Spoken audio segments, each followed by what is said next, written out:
Hello students, today we are going to discuss from approaches to training. Approaches to training. Approaches എന്ന് വെച്ചാൽ എന്താ, ഏതൊക്കെ രീതിയിലാണ് നമുക്ക് ട്രെയിനിങ് പ്രൊവൈഡ് ചെയ്യാൻ പറ്റുന്നത്. അപ്പോൾ പ്രധാനമായും 3 തരത്തിലുള്ള അപ്രോച്ചാണ് പറയുന്നത്. First one traditional approach, second one experimental approach, then third one performance based approach. Now we can discuss one by one. So first approach is traditional approach. So എന്താണ് traditional approach?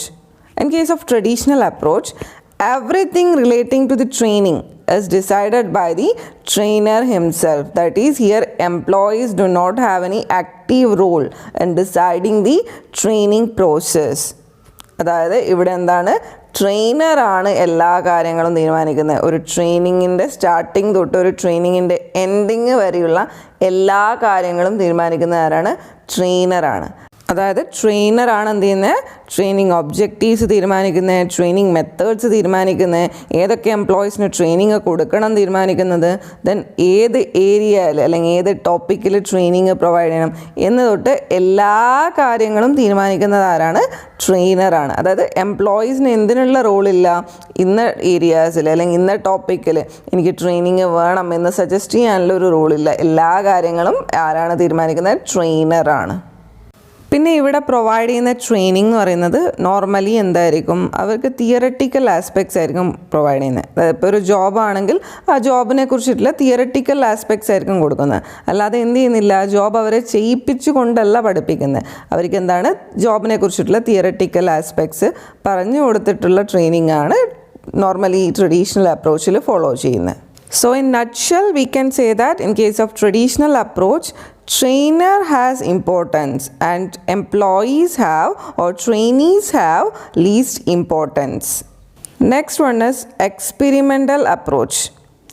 So experimental approach എന്ന് പറഞ്ഞാൽ just opposite of traditional approach ആയിരിക്കും.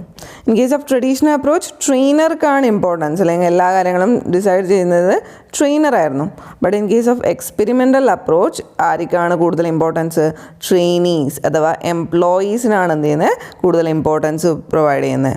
In case of experimental approach ആ ഒരു term തന്നെ indicate ചെയ്യുന്നുണ്ട്, experience ചെയ്യാണ് ചെയ്യുന്നത്. അതായത് ഇവിടെ നേരത്തെ കേസിൽ ജോബ് റിലേറ്റഡ് ആയിട്ടുള്ള തിയററ്റിക്കൽ ആസ്പെക്ട്സ് ആണ് പറഞ്ഞു കൊടുക്കുന്നത്.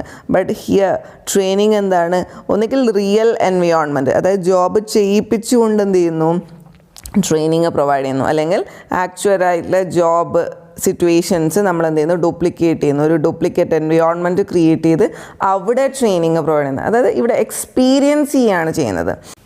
So in case of experimental approach we can say that the role of trainees is active. കാരണം എന്താ, അവർ കാര്യങ്ങൾ എക്സ്പെരിമെൻ്റ് ചെയ്തുകൊണ്ടാണ് എല്ലാ കാര്യങ്ങളും പഠിക്കുന്നത്. And the role of trainers is passive. കാരണം അവർ ജസ്റ്റ് ഇൻസ്ട്രക്ടേഴ്സ് ആയിട്ട് മാത്രമാണ് ആക്ട് ചെയ്യുന്നത്. സോ ഇതാണ് experimental approach. Next one is performance based approach. In case of performance based approach, the outcome or the goals that have to be achieved after training will be set in advance, and the performance will be evaluated or measured after providing the training. So ഇവിടെ performance based അപ്രോച്ചിൽ എന്താണ് ചെയ്യുന്നത്, നമ്മൾ ട്രെയിനിങ്ങിന് ശേഷം നമ്മൾ ഏത് performance goals achieve ചെയ്യണം എന്നുള്ളത് നേരത്തെ ഫിക്സ് ചെയ്തിട്ടുണ്ടാവും. ദെൻ ആഫ്റ്റർ ട്രെയിനിങ് എന്താണ് ചെയ്യുന്നത്, ഈ പറഞ്ഞ പെർഫോമൻസ് നമ്മൾ അച്ചീവ് ചെയ്തിട്ടുണ്ടോ എന്ന് എന്ത് ചെയ്യും, മെഷർ ചെയ്യും. അതുവഴി ട്രെയിനിങ് എഫക്റ്റീവ്നെസ് മെഷർ ചെയ്യും. ഫോർ എക്സാമ്പിൾ, അതായത് നമ്മൾ ട്രെയിനിങ് പ്രൊവൈഡ് ചെയ്യുന്നതിന് മുന്നേ തന്നെ നമ്മൾ എന്ത് ചെയ്യുന്നു, പറയുന്നു ഈ ഒരു ട്രെയിനിങ് പ്രൊവൈഡ് ചെയ്യുന്നത് എംപ്ലോയീസിനെ 100 ഔട്ട്പുട്ട്സ് പ്രൊഡ്യൂസ് ചെയ്യുന്നത് പ്രാപ്തരാക്കാൻ വേണ്ടിയിട്ടാണെന്ന് പറയുന്നു. അപ്പോൾ ഇവിടെ എന്ത് കാണാം, നമുക്ക് ഒബ്ജക്റ്റീവ്സ് സെറ്റ് ചെയ്തതായിട്ട് കാണാം.